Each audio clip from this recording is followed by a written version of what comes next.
discussion coming our way. The topic for this panel discussion is building successful business on blockchain technology. It is yet to release its full impact on the world and everyone who is into building their own agile business. They cannot turn their eyes away from an opportunity such as this. This is the hottest subject over the past few years, and it seems that everyone is into this technology, trying to harness its power and turn it to their own advantage.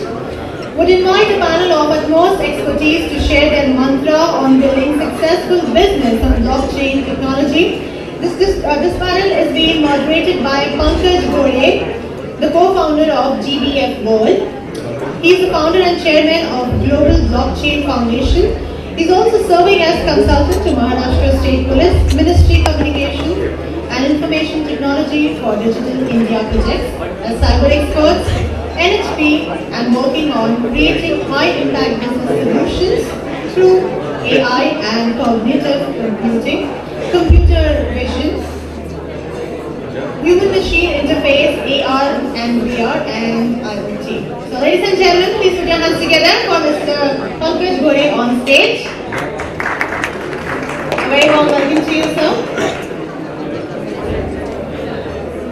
It's now time to introduce our panel members. Our first panelist is Mr. Anil Chhikara.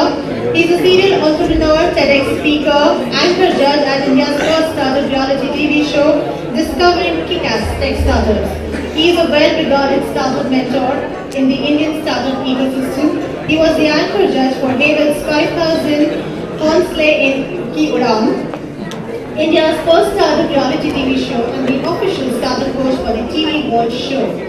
India's answer to Shark Tank. Besides angel investment, he successfully raised multiple rounds of investments, including $4 million for Network 18, India's leading media conglomerate. Ladies and gentlemen, get ready. Hands together for Anil Chhikara, everyone please. A very warm welcome to you.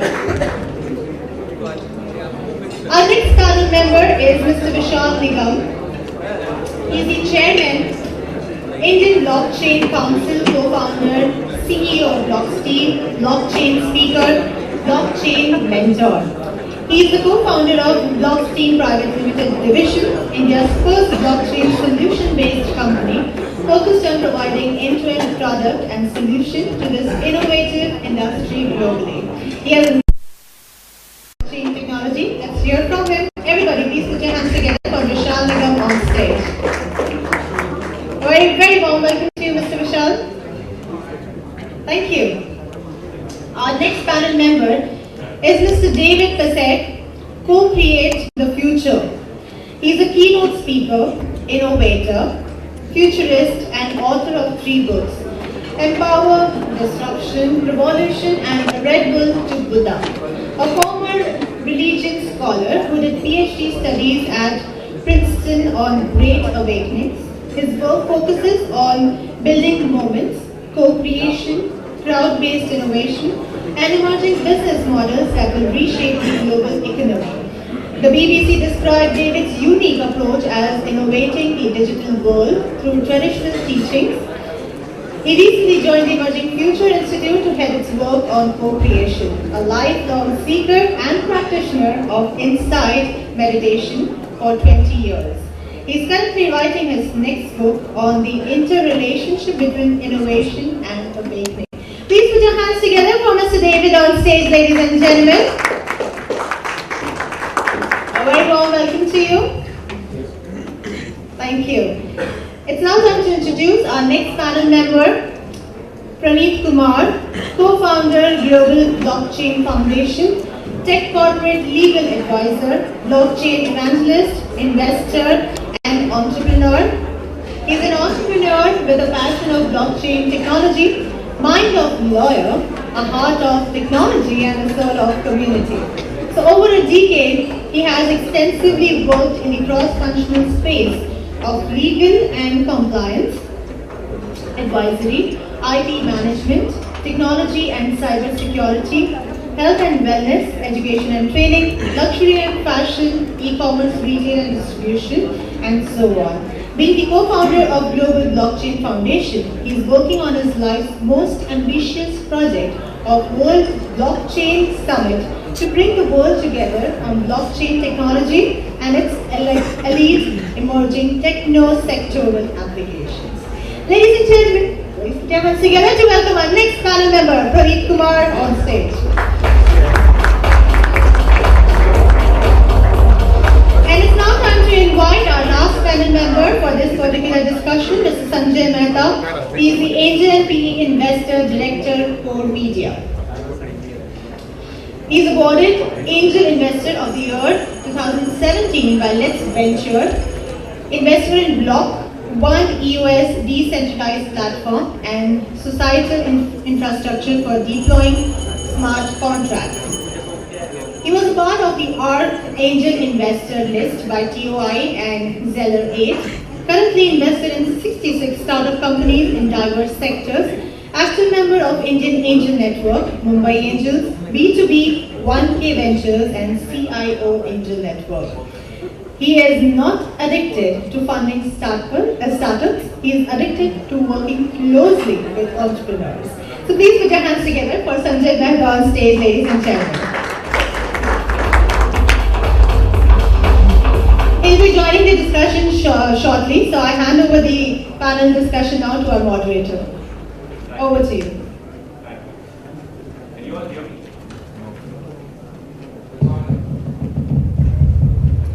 Hello? Great. So is camera set? So these days, Facebook is pretty important for all of us. We keep going to a lot of summits speaking about the hype that we've created is called blockchain. So during the morning session, if you look at, the lady spoke about integrated about everything. And that's what Lovely said, that's what she's talking about blockchain. Now, the question here is, so it's going to be a hype or a hope? So, I leave this question to my dear panelists. Probably they will speak about what blockchain is, what blockchain will do, what kind of adoption that we're looking at, what kind of a disruption that we will look at when the blockchain gets adopted in the ecosystem. As far as the Global Blockchain Foundation that I represent, I would like to tell you how we've started. So we were writing a papers for TIFAC, which provides the input to all government ministries on adopting a technology. And that's where the challenge that we faced was the cybersecurity. And we had to provide a right kind of a solution to TIFAC, hence it would go to government. So we suggested that if you implement a blockchain or adopt a blockchain technology, probably 90% of your challenges, those are there in the ecosystem of our web application or application infrastructure that we have. Probably we can minimize that. And that's where we've kind of looked at blockchain as a technology and started researching since last 18 months. So my first question that I would ask to my panelists, and majority of you would have so far heard about ICO. How many of you know about ICO or have heard about ICO? There will be limited fees. Okay, how many of you know Bitcoin? Oh wow, and how many of you have Bitcoins? Bitcoin? Can you just clap for this guy? This guy knows about Bitcoin and he has it, I believe. Great, so jokes apart, guys. Let me give you one statement that Bitcoin is not a blockchain that we are going to discuss today. But I will leave that question also to my team members and will ask about the differences that are there between Bitcoin and a blockchain. So I'm not allowed to speak more. Hence the question goes to Anil from an investment perspective.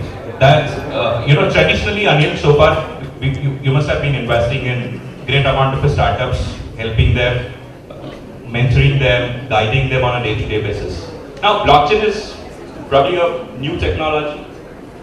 So what kind of startups that you're looking at, what kind of guidance that you're looking at to give it to them? Do you personally understand the technology stack, which is kind of accepted in a blockchain technology? Do you see a challenge? Do you see an opportunity? See, for me, tech for the sake of tech is not acceptable. exciting. What's the big deal about blockchain, for that matter, AI, for that matter, robotics and all that.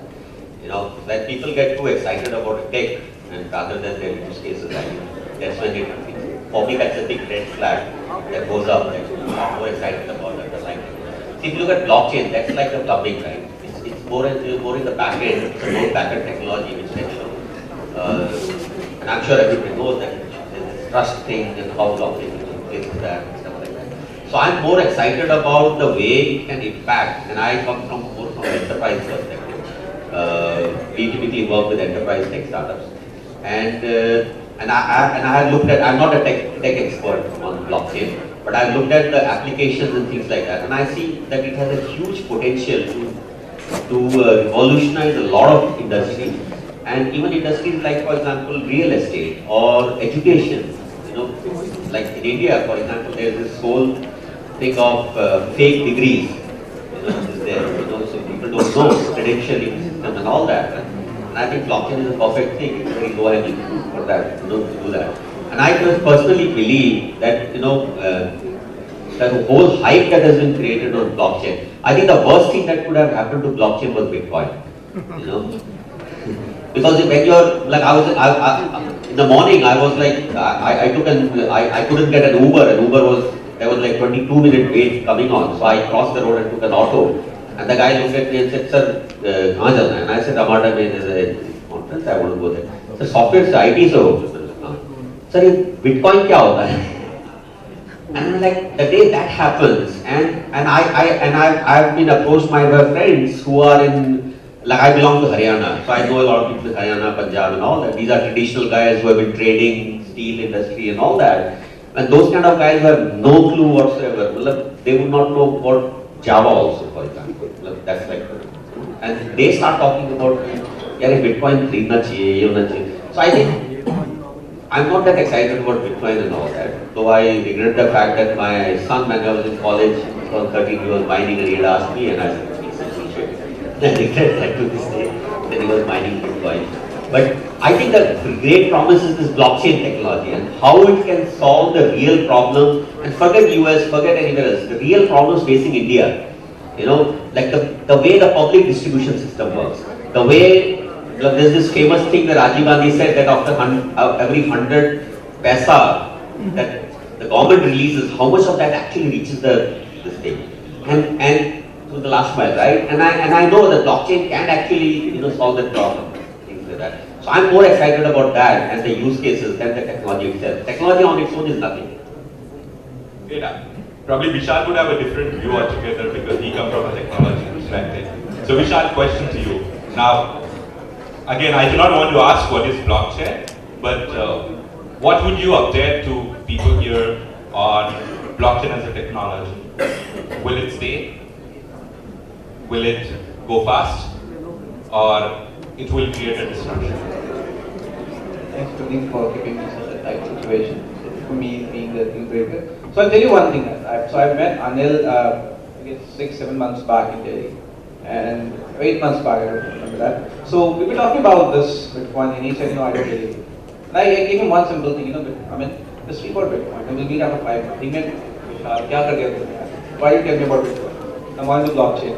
So blockchain, not Bitcoin. So we started with Bitcoin. So Bitcoin is not blockchain. Let's get it. So guys, the point which we need to understand as a technology, Bitcoin is the most successful application which blockchain has ever had. And if you talk about the global market, if Bitcoin wouldn't have been a successful application, we would not be sitting here. We would not be running a global blockchain foundation. I would not be involved in the blockchain council, because Bitcoin proved that a trust mechanism, that a distributed mechanism system or a distributed ledger technology and the chaining of blocks with encryption, which is immutable, it is possible. And I'll tell you one important part. This distributed ledger technology is not here for now. It's just in the 1980s. There have been research papers. If you go and drill down on the internet, you'll find a lot of research papers which were built upon in 1980s and 90s. But since the technology was not so strong at that time, we couldn't do it. And in 2008, and when Satoshi Nakamoto or a group of people, when they proposed this peer-to-peer exchange,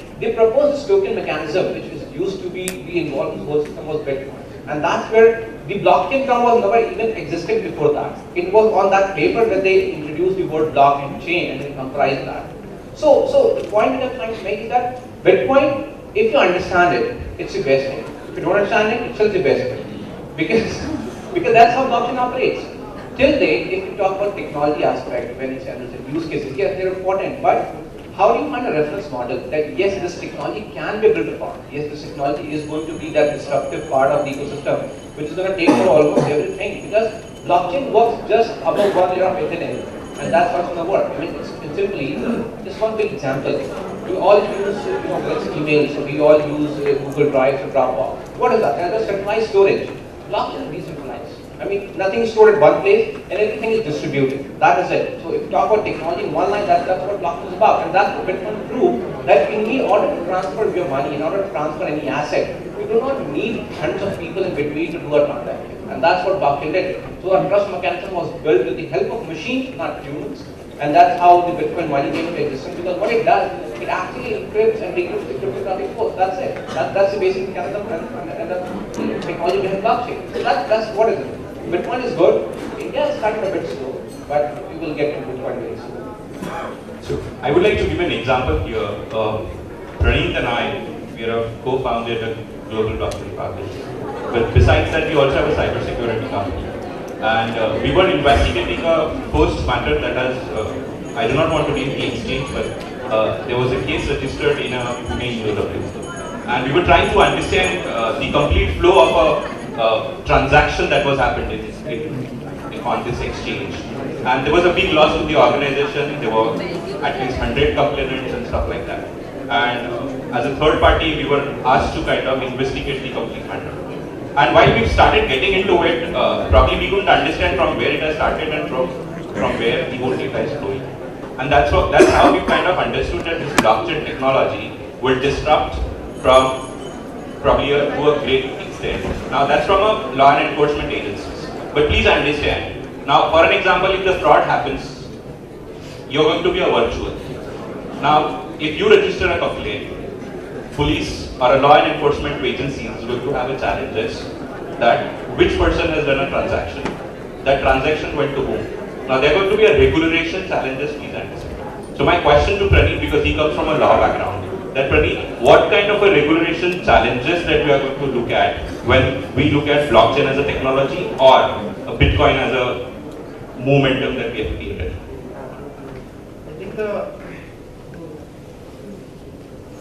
I think the biggest challenge at this moment is the regulators are not capable of drafting regulations. And why do I say this? Because I met a Massachusetts professor and he said the definition of insanity is doing same things again and again and expecting different results. So we need to create a new age regulating field where we take the wisdoms of the best regulators that we have and also the people who understand the technology to draft policies around it. And it is very important because now the role of regulators the governments have shifted not in regulating but in facilitating, which was also the topic of global cyberspace conference that we recently in India hosted. It was the largest cyberspace conference. And our Honorable Prime Minister himself admitted and promoted that the role of government has shifted from regulating to facilitating. And as far as the use case application of Bitcoin and blockchain is concerned, the fact that this guy knows about Bitcoin is the biggest success evidence in front of everybody that what is the reach of Bitcoin as a technology.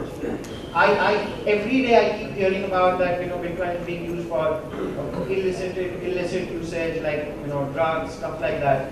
How about these transactions when these cryptocurrencies were not there? But at least can we do a DDoS attack on it? Can we get it into the front layer and do some transactional changes? So could you please update us on from the technology perspective? So let me put it this way. When it comes to hacking or when it comes to compromise some data on a ecosystem, one thing we need to understand very clearly, as I said in the previous few months back, that everything is centralized. You can only penetrate or change anything which you can access. Let's come to blockchain. You can't even access anything. If you can't access it, there's no point of changing. Let's go to the transactions part, which we talk about. The word blockchain says what? Divide the word into what? Block and chain. What happens? So what happens in blockchain? Whenever a transaction happens, so everything in the world is transactions. Whether it's Bitcoin, whether you have let's call it internet. You send a message hi to anyone. Practically in the technology, that's a transaction happening. Everything in the world of technology is transaction. Now when you put these transactions together in the ecosystem of blockchain, what happens? You start encrypting these data, and you encrypt this data with the mechanisms of cryptography, like algorithms like RSA or DES, etc. Now when you talk about DDoS attack, the attacks can only happen if you have a centralized storage where you can penetrate it. When something goes to blockchain, it's encrypted twice. So once you encrypt the layer, you put the transactions in the block, you push it to the blockchain. And what happens, every time a block gets added to the chain, it becomes stronger and stronger and stronger. So in the case of blockchain, yes, it is penetrable if you can do it at the very early stage. Talk about Bitcoin. It's impossible to even change one tranche to the Bitcoin blockchain because the amount of computing power, the infrastructure itself, is involved that you cannot even change one transaction. But let's say ecosystem just started 2 days back. It does not have that much of infrastructure in order to support the transaction, that will support the blocks that are there. So in blockchain, it's simple that the more amount of nodes, the more amount of infrastructure you have to build the transaction, it's become possible to do that. So when in terms of technology, no, as of now, it's practically impossible to penetrate the blockchain ecosystem. The people who have done, I mean, we are not here. The people from Russia and they're the people who are expert at doing that. They would have penetrated the Bitcoin for a long time back. But that's not happened yet, because that's not the case. You go to Ethereum, I'm not sure how we follow Ethereum, but there was a case of DAO hack, blockchain hack in Ethereum. But when people started saying that hack has happened, that hack was never on the Ethereum blockchain technology. It was on the application code which was written. And people somehow entered the code and they somehow sold the coins and did that. But again, it was never on the blockchain ecosystem or the Ethereum blockchain, which we call as Ethereum world merging sector. I'm not going to talk more about technology, it might be boring, but that's how it is. So for me, if you go to very early stage and know that an ecosystem is not strong, one might can do it. But as of now, if someone say I can penetrate Bitcoin and I can change it, it's impossible to do that. You don't have the computing power to even do one transaction. So that's what I said. Great. So I am partially agreeing to what Vishal said.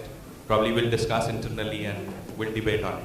However, Anil, if you look at the standard investment process that we have or that we have in ecosystem, probably the challenges that you would see when you look at a blockchain as a company, because infrastructure-wise it's going to be probably a very extensive. Resourcing-wise or a talent perspective, the talent is going to be again a costly affair for someone to start the blockchain company. Now from an investment perspective, what are 3-4 things that you will look at to identify a company or identify a use case and kind of get it into a process of an investment? So what are the 3-4 things that you will look at? So I think what's happened is that because blockchain is so hot and it's kind of the button, and I have seen startups who were pitching 1 year back and their pitch had no mention of blockchain, suddenly the blockchain comes very prominently. So, and the same thing goes for AI or robotics, any term that kind of becomes the flavor of the season. So blockchain is the flavor of the season, right? So they say, oh, we use blockchain for that. And then you dig deep and say, why do you even need blockchain? Why can't you do in SQL? Why can't you do it regular database? You don't need blockchain. Just because blockchain is hot, you are retrofitting it, somehow into that. It's like you take a Maruti car and you're fitting a rocket engine into that. Why do you need that? Why do you need a hammer to swat a fly? You know what I mean? And that's happening across the board. So, and it's maybe because some of the investors are not this thing, or startups feel that, maybe by this hype we can go through that. But, so I think the way to do it is that why do you need blockchain and why can't something else which is less resource hungry? And those challenges are there, right? Just putting blockchain is one thing, but sustaining it, maintaining it, and what goes behind that, the firepower that goes behind, does it justify that application or not? I think that is very important. So, and that's why, I said, don't get excited about the technology.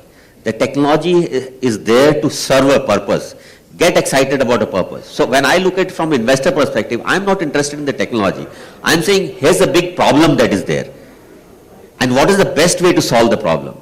And if the best way to solve that problem is using blockchain, then that is the right thing. But if there is other easier ways of solving that problem without involving blockchain, then they're just bullshitting the investors. I mean, I remember when I was speaking to one of the exchanges in India, the first, and I've asked this question purposefully to them that, why did you use this particular technology? And the answer was, you know what, I like doing a coding in this technology, and that was PHP, guys. So, you know, in India, typically, if you look at, we're so happy by just getting that OTP on our phone, and we feel secure. So I come from a hacking world. Let me tell you, you guys are not no more secure in that world also. So, are we up on the time? Great. So, so we will conclude. So there are going to be opportunities, there are going to be challenges, and I look at blockchain as a hope, not as a hype. And I thank you to all of my panelists also. And if you have any questions, so I would like to add one small thing, and from the ICO perspective. Yes. And I think this is not touched, and that is very relevant for the investors. ICOs has the potential to make all the investors sitting here redundant. You know, because the traditional investment process takes so much time, and then there are so many other factors involved and all that. Yes, there are, right now with any technology, you know, there are ICOs, there are cases where people did that and they ran away with the money and all that, you know, but that dust will settle down and things will become serious. And I think ICOs are an amazing way for, you know, startups or people who are focused on this thing to raise money. And I think it's a new way of crowdfunding. Let's kind of crowdfunding redefined, right? Just to give you a brief on that. I will just add one point from a law perspective. That today if I go and stand in front of a moving car, what do you expect? You expect to get hit? No, we expect him to brake. Yeah, I mean, we get to expect, you know, somebody is speeding and I just go and, you know, just stand in between. So that's exactly what is happening, that, you know, you're just closing your eyes and you're investing on ICO, and tomorrow you say that ICO is bad and they have ran away with my money. So please guys, it's very important that when an ICO opportunity you are outweighing, you should not just listen to your Adosi, Padosi and Mosi. You have got your senses in place. You should talk to the sector experts. You should read the white paper. You should understand the you know, the tech stack. There are jurisdictions which is legally authorizing ICOs. So typically I get hundreds of, you know, inquiries every week for ICO consulting. I always tell them that if you want to be a regulated ICO, you're welcome. If you don't want to be a regulated ICO, sorry, I cannot advise you. So many a times it's not they are running away with our money. We are just giving them the money without even understanding that who they are, and it's our irresponsibility also, because there are a lot of investors sitting here and a lot of startups who are just, you know, let's be very responsible when it comes to even invest or take money. And now the IT department has got interested, so they did a survey in all the exchanges, right? And we're not calling them raids, we call them survey. But they are tracking that who's buying and selling bitcoins, and I know for a fact that the kind of money that is getting into bitcoins is not the right kind of money, right? Right?